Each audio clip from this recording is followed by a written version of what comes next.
Hi, I'm Mary Greendale, and this is Just Thinking. Welcome to our annual series of interviews of candidates for local government offices. The town election is May 20th. We have contests for select board between a challenger and an incumbent. For park commission, we have 4 candidates for 2 open seats. For school committee, we have 4 candidates for 2 seats with 1 incumbent. And for library trustees, we have 4 candidates for 2 seats. 2 candidates are incumbents, but 1 incumbent declined to be interviewed. That was an incumbent for the library. I am interviewing all these candidates. I have prepared specific questions for each board or committee. Each candidate will respond to the same questions for that office in their interview. I ask a few different questions of incumbents to reflect their years of service. Voters can compare the candidates' responses. The interviews are done one at a time and will be posted when all the candidates for an office have been interviewed. My goal is to have the videos run 30 minutes, except maybe longer for school committee. I had a lot of questions. The videos will be available on HCAP's website, on HCAP's YouTube channel, and on our Facebook page. Let's get started.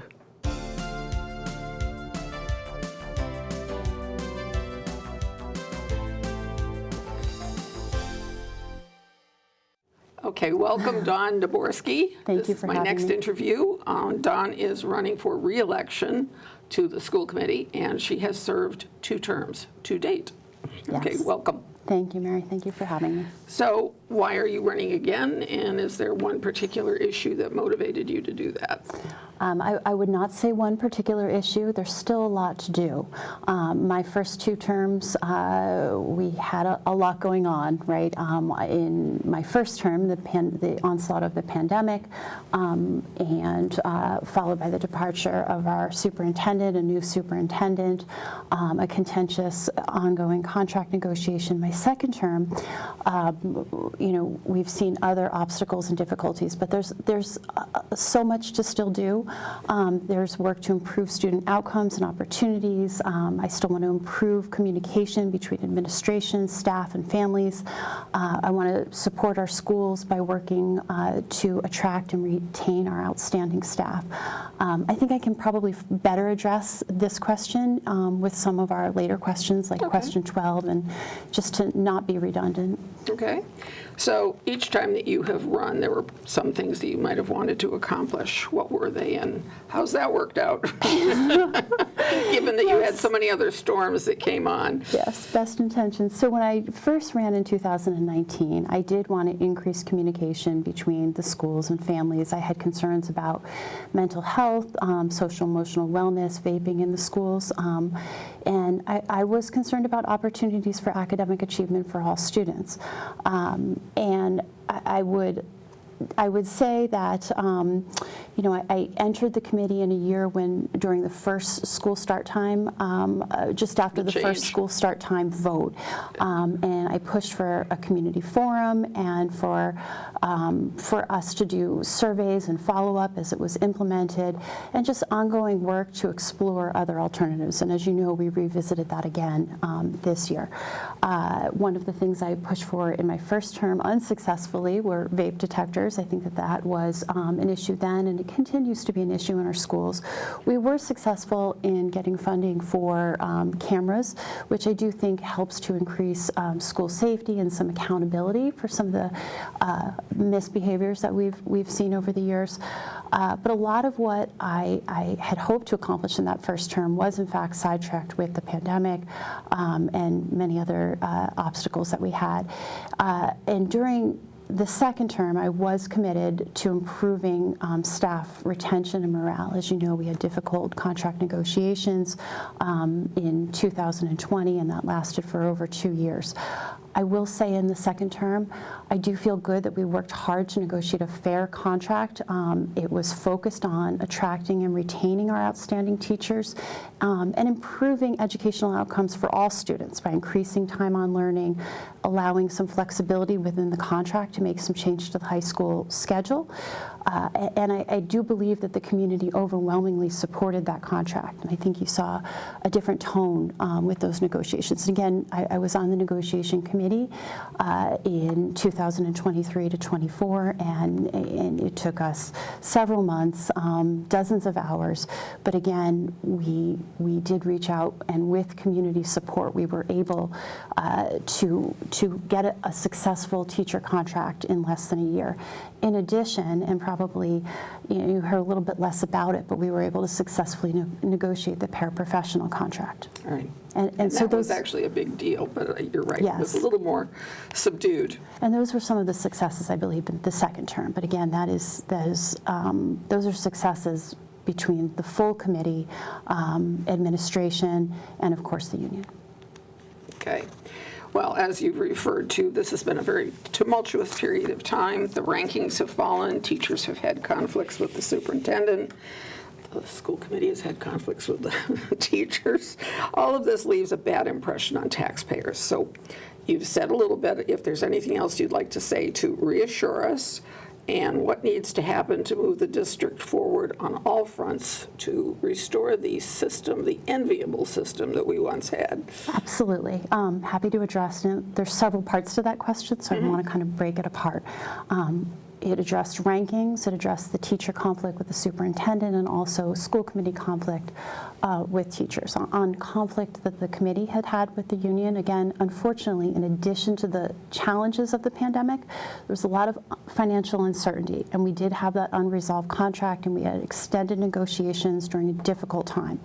Protracted and contentious. However, I would like to say that I do believe that we turned that ship around with this last round of negotiations. We had an aggressive schedule of meetings. We started We started in November of 2023 through May of 2024. It was just under 30 hours within that 7-month period. And again, we came to the community and we asked for their support, and we were able to achieve a new contract with the community support. And I think it's really important to note, not just were we able to mend that relationship and open respectful communication and restore that positive relationship, but we did it with community help, and we did it with a contract that I believe is helpful for student outcomes. We've increased that instructional time, and again, we had a lot of asks in that contract too, and it took time to get there. It was a compromise. In addition to that, or rather prior to that, or while that was going on, in the fall of 2023, we held a staff forum, so with our teachers, with our paras, within Town Hall, and we wanted to listen to and respond to the concerns and make sure people felt heard and supported. As a result of that, there were some ongoing conversations. There were things that we weren't aware of. It's hard to fix problems you don't know you have. One of the concerns had been even things like facilities problems, ongoing printers that were out, things of concern, things that teachers needed support on. We were able to implement with administration an online program to sort of report facilities and then sort of check to make sure these tickets were addressed, right? So it wasn't just an email into the abyss that they felt like was not being addressed. In terms of conflict with the superintendent, absolutely. In May of 23, there was a no confidence vote, and it was amid ongoing strife. So we responded, or school committee responded, with a 4-point plan, and that included a mentor coach for the superintendent immediately. We also, school committee members, reached out on several occasions to try and facilitate an offer of mediation between the administration and the union and school committee. In terms of addressing the community's concerns on it, we had a community forum. We did an FAQ to address many of the questions and concerns on those issues. But our work didn't stop there. That brought us into, fall of the 23-24 school year. And you would often have school committee members that were assisting in meetings, which were more traditionally between union leadership and the superintendent. And we were jumping into some of those meetings to really just help facilitate better communication. So, I am aware, as the community is, of those concerns, and those are things we are, they're ongoing. We're working to address it and improve it. And in terms of rankings, I do want to say that rankings are just one gauge of a district's performance. That being said, it is an important barometer and one that prospective home buyers certainly look at. I would offer that rankings are more a reflection sometimes of past decisions, sometimes as far back as 5 to 10 years in the past. And some of the data points that we use that are used in rankings are even 2 to 3 years old. So this school committee began asking our current superintendent for rankings presentations with tangible action plans. We first asked in the fall of 23, and Dr. Kuska presented on rankings, specifically in December of 23 and August of 24, and again, most recently in April of 2025, with an assessment of what drives our rankings, but also with an improvement plan with action items. And then we've asked for progress updates on those. So just for context, in addition to using things like state test scores like MCAS or SAT scores, graduation rates, top college admittance, right? Niche might use what they decide is a top college, and then look at your graduates for which ones are achieving those goals. Again, that's not everyone's goals, right? I mean, and also student-teacher ratio. In addition to that is AP enrollment and AP test pass rate. Those are all things that drive rankings. Dr. Kuska had explained that in 2017, and again, this is not to point fingers, this is to give background and context to this, but she has explained 2017, the district made somewhat of a shift towards project-based learning and away from test score data analysis. And I think we might remember maybe a newsletter back in those days about unshackling, teachers from MCAS and score analysis. And Dr. Kuska would also point out that our curriculum review process was lagging. It's her position that prior to 2022, our science curriculum was last reviewed in 2016, math in 2013, ELA in 2014. So part of what we've been doing over the last, I would say, 2 to 4 years is an updated curriculum review, bottom up, kindergarten through 12th grade. We've certainly purchased new curriculum materials, more specifically in math. It's a curriculum review around state standards, and sort of instead of having silos in each school, making sure we know, 6th grade knows what 5th grade's covering, it's a review of state standards. It's also a reassessment of the importance of analyzing test score data to identify and remediate gaps, right? Not just gaps, but offering opportunities for kids who are exceeding expectations and can go further. One of the things the district has moved towards, often you would use what I would call stale data. MCAS, we know, is taken in the spring. We don't get those scores until months later, right? And now we use things like IXL, which provides data to teachers more contemporaneously, right? So then you can identify the gaps that kids have or the opportunities to excel and get more, additional material because they're already on that level. So we've been making a lot of changes to the districts. I do think these will pay off in great dividends in the future. But one of them hasn't even kicked in yet, right? Part of the 24 to 27 teacher contract was an increase of 15 minutes of instructional time. And while it sounds like just minutes, in context, it's hours, right? And the last contract allowed us some flexibility on the high school schedule, which I believe will help with continuity of learning, more specifically on things like math and foreign language. We've had this block schedule for 25 years where most districts have moved away from it. Mm-hmm. And my concern has been things like math. I have you might have a kid who is a sophomore that would take math for the first half of the year, their sophomore year, and then not have math again until the end of January, early February of their junior year. So an entire year without math. And if we think of that as like what we know about learning loss just over the summer. Yeah. So now you've magnified that learning loss, that you could have over 3 months to an entire year at a time when it's pretty important. We have kids taking AP exams, science-based exams in which they need to rely on that math. They might be taking the SATs, but really the continuity of learning. So we're going to be able to make some of those schedule changes, and I think that's important. We as Holliston pride ourselves as being a foreign language school. One of the crown jewels is the French immersion program. And yet some of our French immersion kids get to the high school, and again, they may not have French for an entire year. Same thing with Spanish. We invest in our elementary schools and provide Spanish education as early as elementary. That's unique. Not all school districts do that. But I feel like we were lacking when we get our kids to the high school and they go an entire year without those things, right? And so some of the changes we've made, I hope to see the dividends of that later. But again, rankings is a small part. I think the other important part, and we'll get to this in another question, is leveling in middle school math. Okay, so your own priorities moving forward with all of that checklist of things that are, on the plate? Absolutely. So my priorities will continue to be strengthening academic excellence, making sure teachers and students feel supported, improving communication and transparency between the district and families. I want to continue to protect the great programs that make us special, like French immersion and Montessori. And again, my work would be guided by listening to our administration, our teachers, our families, and making thoughtful, data-driven decisions. I think that the next 1 to 2 years will be a lot about implementation of some of these decisions that we have made and monitoring the impact as we receive more data, working to ensure we attract top-notch administrators when needed.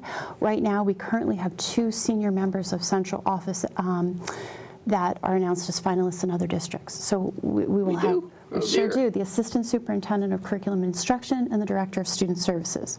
So I do think, our priorities again is to attract and retain our outstanding staff, and that's everything from our paraprofessionals on up to our central admin. Were those folks here long? So our Assistant Superintendent of Curriculum and Instruction has been here, I want to say, 4 years, approximately 4 years. And then our Director of Student Services has grown with our schools. She was our Assistant Superintendent at the middle school for years and held multiple positions before that. So yes, she has been with our district for a long time, and she's moved into that Director of Student Services position. Okay. So all of this kind of bleeds to one into the other, and I realize that it's hard to write the questions for these for the schools because there are so many parts and pieces. Yes. But determining budget priorities, I mean, whenever the budget obviously drives everything ultimately, but it's always nice to pretend that it doesn't. So, Yes. yeah, if you had all the money in the world, what would your priorities be moving forward? I mean, in terms of determining budget priorities, then what are they for you?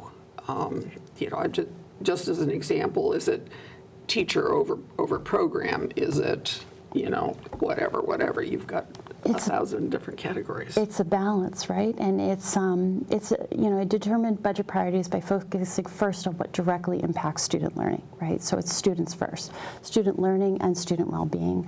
I think it needs to be guided by clear data, input from administration and staff. They know our students best. And then a careful review of what's working and where there are real needs. We have to ask those tough questions. We have to maintain strong academic programs.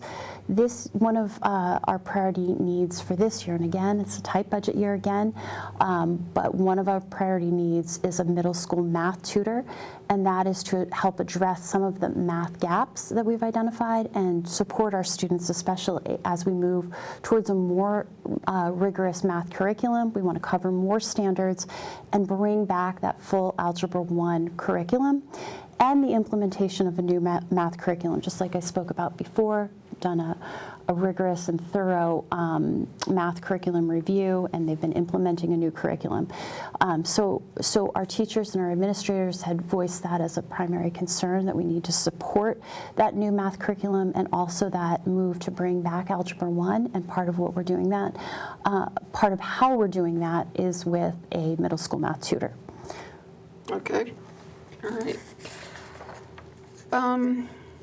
this you get to just do your personal opinion, you know. So how's the district doing? Do you think we're competitive, and what are our strengths? Obviously, the French immersion, the Montessori, but... Okay. Yes, no, it's so Holliston Public Schools has a lot to be proud of across all levels. We consistently demonstrate a strong commitment to academic excellence and student-centered learning and community involvement. That's one of the things that makes us special. We still have that small town feel. At the elementary level, we're nurturing critical foundations in literacy, numeracy, social emotional learning. We have innovative programs like French immersion and Montessori that have withstood the test of time, and they give us that unique strength compared to some of our neighboring districts. You're uniquely attractive in that way. At the middle school level, our educators do an excellent job of transitioning our students towards greater independence, and the curriculum strikes a good balance between academic rigor and personal growth, getting them ready to be independent learners, figuring out who they are, and getting ready for high school. At the high school level, we do continue to prepare our students for college, careers, and life after graduation. We have AP course offerings, extracurricular activities, and I would offer a real focus on civic responsibility. So we have programs like the Global Citizens Endorsement. We have programs like the Computer Science Endorsement that allow our kids to have those subspecialties and explore areas of interest.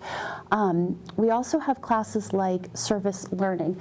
Next year, beginning with the incoming class, the entering 9th grade students, the class of 2029, it's hard to believe, in addition to our service learning, there will be a civics class. Oh, yay. There will be a class on elections. Yay. And we also currently have AP Gov.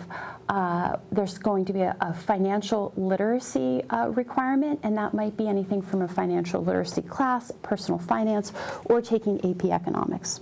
So. Those are all great. Yes. I mean, I have begged for years, and in real time and in my dreams, that we would have civics. Yes, well, it's coming back, Mary. Really, because I do. And it's important. And when you get to elections, I hope that will also include the local elections, so that people understand how this town government, New England town government, works. They may not live here in the future. When they move, they'll find it's a completely different world. If you have kids moving here from other places, it would be really helpful for them to understand how different this is. I deal with it with adults all the time. Yes. Newcomer adults, it's like, you do what?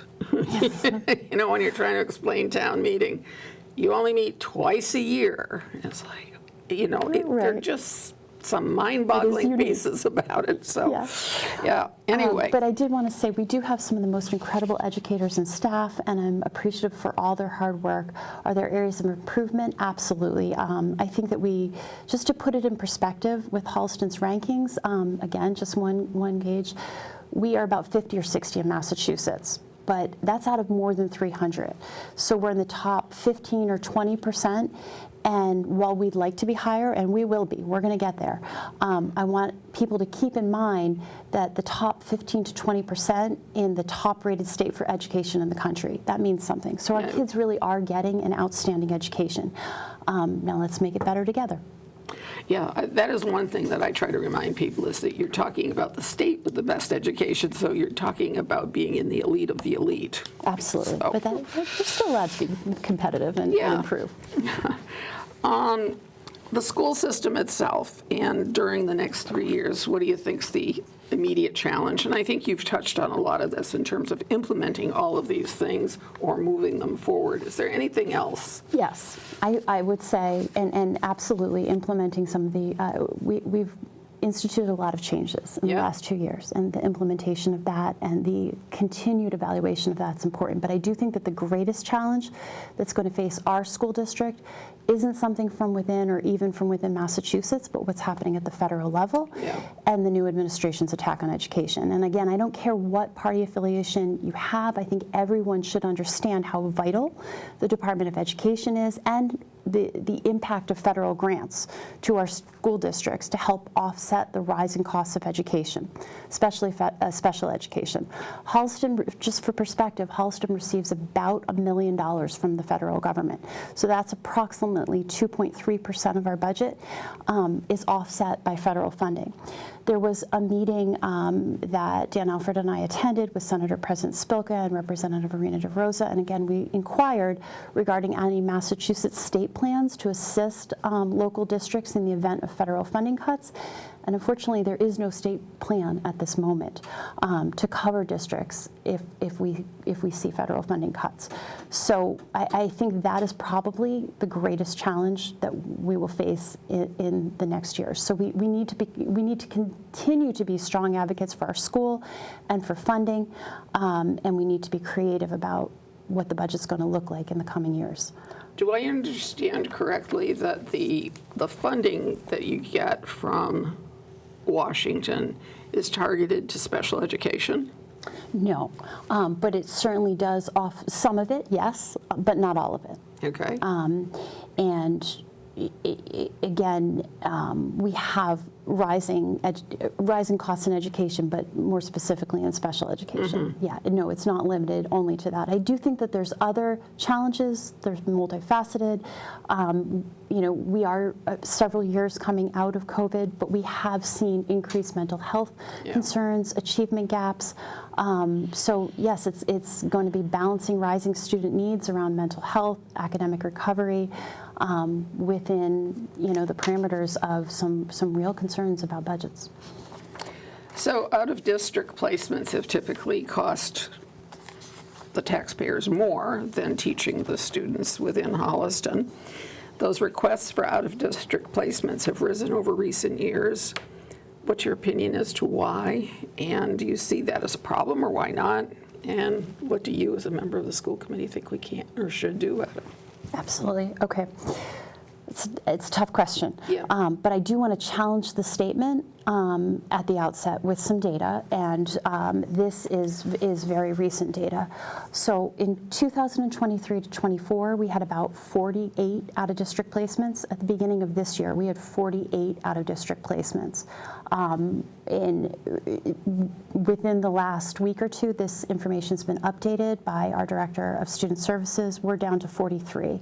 And the significance of that is that we've dropped by 10% since the beginning of the year. So we've decreased down to 43 out-of-district placements. So it is moving in a good direction. I will say, she does a evaluation at the beginning of the year and mid-year, end of year on our total numbers of IEPs, 504s, out of district. We have seen an increase of 504s, and a lot of that is related to medical needs. In terms of IEPs in 24-25, we were at about 588, and again, that's out of roughly 2,800 students. I'm going to interrupt you, just say individual educational plans. Yes, thank you very much. Yep. I appreciate it. The edgy babble does set in sometimes, so thank you for the correction. And then at the end of this year, we've decreased now to 574. So again, I think we have seen some positive movement, but again, I want to say that out-of-district placements is a complex issue. It stems from a combination of factors. You're seeing a greater need for specialized services, including behavioral health supports. It can also be viewed as an opportunity where the district can do better. We can kind of analyze and use the data to strengthen the offerings that we have within district. And I believe that our Director of Student Services and her team has been working hard to do that. In terms of our highest categories of disabilities, it's specific learning disabilities, health disabilities, autism, communication, and emotional disabilities. And we have seen an increase in these categories. It's a broad range of factors. Some of it can be better identification. Some of it's post-COVID and other societal factors. We have a lot of tools to help identify everything from mood check to the Metro West Adolescent Health Survey, test score analysis. I want to talk about some of the initiatives to address it. In addition to tracking these numbers, there's multiple presentations talking about action plans and then an assessment of how we're doing on those. Some of the initiatives that we have is providing graduation track opportunities, even if the opportunities look a little different. We're re-examining how do we keep kids in. We're trying to make a more inclusive environment, more supportive community. There was recently a presentation on the Community Bridges program, and they're working with local businesses and organizations to find jobs and internships for many of our kids to kind of have that connection within the community. We have programs like the Unified Basketball and other sports programs, Unified Track, and more recently I made reference to that service learning class. One of the students that took service learning, her project was to do like a unified theater program and do an inclusive theater program with some of our kids that were in special ed. More specifically, they've been working on a dyslexia action plan that includes professional development, identification, targeted instruction, using a lot of data to do progress monitoring and earlier interventions. And again, I think the district's working hard to do a better job of identifying and addressing some of the issues, such as reading disabilities earlier on and doing those interventions earlier on. It's a data-driven approach. Okay. I guess the only other thing I want to add in as school committee members, we have and will continue to advocate for state level funding support. I think you probably heard a lot about this at town meeting last year about the 14% increase that we saw to the out of district tuition and transportation costs. And when we saw that coming, we did right away reach out to our state representatives and do advocacy work asking for funding to support that. A 14% increase when you have tuitions that could be anywhere from $50,000 to up to $200,000, and then the transportation costs that are associated, it's impactful to the budget. And we've continued with that advocacy work, and I think there is some headway at the state level on that. $200,000, huh? Okay. Yes. All right. So you've mentioned diversity and inclusion, but let's do the full question. Holliston School District has recommitted to the diversity, equity, and inclusion after President Trump called for a renunciation to all references of DEI. How do you feel about this local response, and do you think we need an administrator that is dedicated to this work? Okay. So we need to continue to do the work on these important priorities. We've set these as priorities for our district, and we need to ensure that every child that comes through our door feels welcomed and like they belong. Politicians have tried to put labels on it. I don't care what you want to call it, because it's really just being a good human, right? Doing a good job raising good humans and creating a sense of community and inclusion. We need to ensure that our graduates are entering the real world, whether it's college or a career, as productive adults who act and treat people with respect and demand to be treated the same way. We can only control so much on our own end, but I do pledge that that we'll make sure that we continue to do the work that we have been doing. And I do think it's important to have someone who can continue to coordinate that across the district. So it's about creating a space where all students, regardless of backgrounds, have equal access to opportunities and feel safe to express themselves. So I do think we remain dedicated to that. Okay. I don't have children in the schools at this point, and that's true for 2/3 of the households in town. How can we, as outsiders, develop a sense of understanding what's going on? You talked about communication with teachers and with parents and that kind of stuff, but, you know, we're here, and it's a little bit shocking when all of a sudden you're asked for the override as last year. So you're going along assuming everything is hunky-dory, and then boom, it's not so hunky-dory. And it's not enough, and I know that Dr. Kuska has improved in terms of how frequently she sends out messages, but sometimes it's just not enough, and not everybody knows that there's a school committee newsletter that they could get if they wanted to. How do you reach out to us? Yes, no, I hear you. I think town meeting is an opportunity, right? And I think that, you know, we have our public meetings, but, you know, depending on what the topics are, sometimes they're well attended and sometimes not so much. I'm glad that we continue to have them to have public comment over Zoom, because I do think that allows for a more inclusive environment and we can get more participation that way. And I'm thankful for programs like HCAT that broadcasts our meetings. But in addition to that, I hear you, not everybody can sit down and watch a 3 to 5 hour meeting, right? And needs to be kept in the loop. So for years, we've done a newsletter. I think one of the feedback we have heard is that if you don't have kids in the school, you may not be tuned into what's going on. And I think part of that was making sure we reach out a little bit further. And it's not just families with students in the school that can receive that newsletter. I think as recently as last year, we found out that people could really only sign up for it once or twice a year, but we've now made that change, so it's ongoing, and you can jump in at any time. That information is certainly found on our website. In addition to that, we do hold office hours. We've had community forums when we have a hot issue that people are very concerned about. So again, we're trying to we're continually looking to improve that. One thing you might consider, and perhaps you already do it, is meetings at the senior center. I mean, that's a population that really enjoys kids, and maybe there used to be some intergenerational kinds of things that would take place up there. Yes. But I don't know if they still do. And it used to be that when they had civics, that sometimes it was seniors that would come and talk about what it was like to live during, whatever the event was. Yeah. So if you want, some of us had front row seats to Sputnik, let's put it that way. No, that's very helpful. Thank you, Mary. Okay, let's talk about the math curriculum. We talked about it briefly before.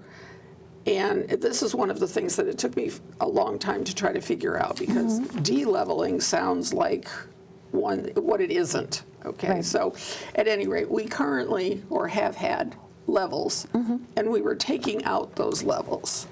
And the reason for as a result of taking out those levels, some of the students were ending up short of what they needed for credits or academic experience when they went to apply to college. So they should have had X, but they didn't get offered X because somewhere back here they weren't offered an opportunity to do one track or another. So where are we with that? And explain to me how you feel about it, it being leveling and de-leveling. Yes. I want to give a little background, because I feel like this is something I've watched transpire since 2019. So I have been and will continue to be a steady advocate against de-leveling, and I was as far back as 2019. So during the fall of 2019, RAMS had proposed moving away from the DESE model, where there's RAMS meaning middle school. The middle DESE, school, thank you. The Department of Education. So the Department of Education, one of their models is to have 2 levels in 7th grade. So one level covers all the standards for 7th grade math, and then there's a 7th advanced math course, and that covers all of 7th grade standards plus half of 8th grade. And that tracks kids into a Algebra 1. So the DESE model has 3 levels in 8th grade. It has a Math 8, which covers the 8th grade standards. It has an accelerated 8th grade math, which does all of grade 8 plus half of algebra. And then it has an Algebra 1 level, which covers all of algebra. And in 2019, in the fall, there was communication from the schools that we were going to work to eliminate the 2 levels in 7th grade and move down to just 2, not 3 levels in 8th grade. And it was explained that it would create like a more equitable math education and not track kids too early. At that time, in order to determine who would go into 7th grade accelerated, you were using data like 5th grade MCAS scores. So that would almost define who could take algebra in 8th grade. Right? It was one of several factors. It was also, say, the grade that you were getting in 6th grade. It was an assessment test. There were a number of factors, but certainly your 5th grade MCAS scores could help determine the track that you were on. So administration at that time talked about how this new plan would allow more kids to learn more algebra. It's kind of like, well, how does that work? And it would allow them to open up an additional section of Algebra 1 for 8th grade, okay? Unfortunately, this is not how it played out. Enter the pandemic.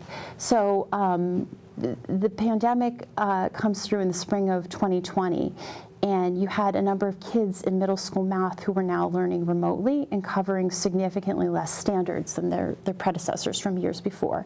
Again, the 2021 hybrid year of learning brought more of the same. We weren't getting through all of those standards. And by the spring of 2022, what had happened is that our 8th grade algebra class was really only teaching half of the algebra standards. They were no longer getting through all of the algebra standards. And so what they had done is they created a Algebra 1 Part 2 class in high school, and you would have some kids going into their freshman year taking Algebra 1 Part 2. They'd taken some algebra in 8th grade, but not all of it. And so when we sort of learned that we were now only covering half of the standards, we did in fact vote in 2023 as a school committee to have a math curriculum review committee, which included administrators, the administration and high school and middle school teachers to again review the leveling options. In the fall of 2023, there was also an equity audit report, and in that report, they recommended further de-leveling at ramps. So you just kind of had 2 courses going. The Math Curriculum Review Committee, which again was our educators from middle school and the high school, along with administrators, they voted in the fall of 2023 to continue to look at leveling. And in March of 2024, school committee voted to approve returning to a full Algebra 1 course in 8th grade. However, there was some reluctance reluctance in terms of like, how do we get our kids there? Because don't forget the old model, you would have the kids in 7th grade learning half of the 8th grade standards in order to prepare them to be in that Algebra 1 class. So it wasn't something that our educators felt like we could snap our fingers and suddenly implement this in the 24-25 year. They wanted time to work those standards back in. And in fact, I will say administration at that time also proposed another math study group to continue to explore leveling or de-leveling while the Equity Steering Committee continued to complete their work. School committee has affirmed again their commitment to return to that full Algebra 1 curriculum, and we've also requested updates on the progress of rebuilding towards that, meaning how are you covering those standards, right? So this is an ongoing conversation. Again, what happened in Holliston with that pivot in 2019-20 away from leveling and now the pivot back isn't unique to our community. I mean, I think if you review some of the articles that have been in the Boston Globe the last several years, this occurred in Cambridge and occurred in Newton, among some of the more high-profile towns, and you're seeing a lot of pivots back. Right? I need to move you along. Okay, We're running sorry out of about time. that. I could talk about this forever. So. Okay. So we are at any rate continuing to explore restoring the standards and getting us to the point. Yes. Okay. And then last question for you. Top 3 things that you hope to accomplish in this next term. Okay, promoting academic opportunities and achievement. Again, we're increasing that instructional time. That's going to amount to 45 additional hours each year for our students in grades 3 through 12 and 30 additional hours for the K through 2nd students. Achieving that change to the high school schedule. Our block schedule was in place for 25 years. We talked a little bit about that. Again, supporting programs like French immersion and Montessori so that they continue to be that unique and wonderful part of Holliston. Again, sort of continuing to do that curriculum review and alignment work that we talked about. Okay. Again, some of the other priorities are increasing communication between, again, school committee administration and staff. we need to continue to have forums. I think I spoke previously about that forum that we had with staff in the fall of 2023, and I did think that that was productive. When we have difficult decisions, and as a former select board member, you've been there, when we've had difficult decisions, we need to engage the community with them. We have to do surveys, have community forums, have extra office hours, explain our positions, hear from people, get the feedback. There are decisions we're going to implement that aren't going to please everyone, but we can always continue to look at that and review it and try and mitigate some of that. In terms of, moving on. I'm gonna, and you do have 2 minutes to do your Okay. pitch, okay? And you're gonna look at that camera there. Okay. Again, I seek your support for a third term. I'm proud of the many things that the school committee has accomplished during my 6 years on the committee. During the past 6 years, I've advocated for community voice and transparency through public forums, office hours, newsletters. I've worked hard to listen, learn, and be responsive to community concerns. I worked to improve communication with families, school administration, and staff. I've acted as a liaison with community groups. I've served in many key leadership roles, including chair of the budget subcommittee, vice chair for 4 of my 6 years, as well as serving on the most recent negotiation team with the teachers union. I'm proud that in 2024, the Holliston School Committee successfully negotiated new contracts with both the teachers and the paraprofessionals that demonstrated our shared commitment to excellence in education and an appreciation for their exemplary work. The community, overwhelmingly by 67%, supported that 2024 contract, and we worked hard to come to that agreement and to attract, retain, and support our teachers and our paraprofessionals, but also our students. I do believe that it will bring about many positive learning outcomes and changes for our students. These past 6 years have been challenging for our committee specifically and for public education in general. During my time on the committee, I've helped the district overcome obstacles during the pandemic, significant administrative changes, and budgetary challenges. I have experience and demonstrated commitment on this committee after serving 2 terms. This is not an easy volunteer position. I've served with several outstanding school committee members who've served for just 1 term because it's not easy and it's time consuming. On budget, we work closely with administration and finance committee throughout the year on negotiations. We spend dozens of hours working with the union and just as many hours meeting as a negotiation team on strategy. As my co-member Cynthia retires from school committee after 3 terms. If I'm elected to serve on the Holliston School Committee for an additional term, I would be the sole school committee member not in my first term. And I do think that experience is helpful. I'm hopeful that my experience with negotiations, with budget, with policy, with the selection process for superintendent, assistant superintendent, and other key positions could be valuable to the next committee. And again, I'm grateful for the outstanding public education that Holliston has provided my 5 children, and I seek ongoing improvement for our schools. Okay, thank you. It's a good reminder that you, how young in terms of the tenure on the school committees. There's been a lot of transition on the school committee, and it takes a while to get up to speed. You just can't jump right in and know exactly what's going on. So anyway, thank you very much, Dawn. Thank you, Mary. Best of luck. I appreciate your time. Thank you. Thank you. Thank you for watching Just Thinking. You've done your homework. Now please remember to vote on May 20th. It's important for you, your family, and our community. Thank you.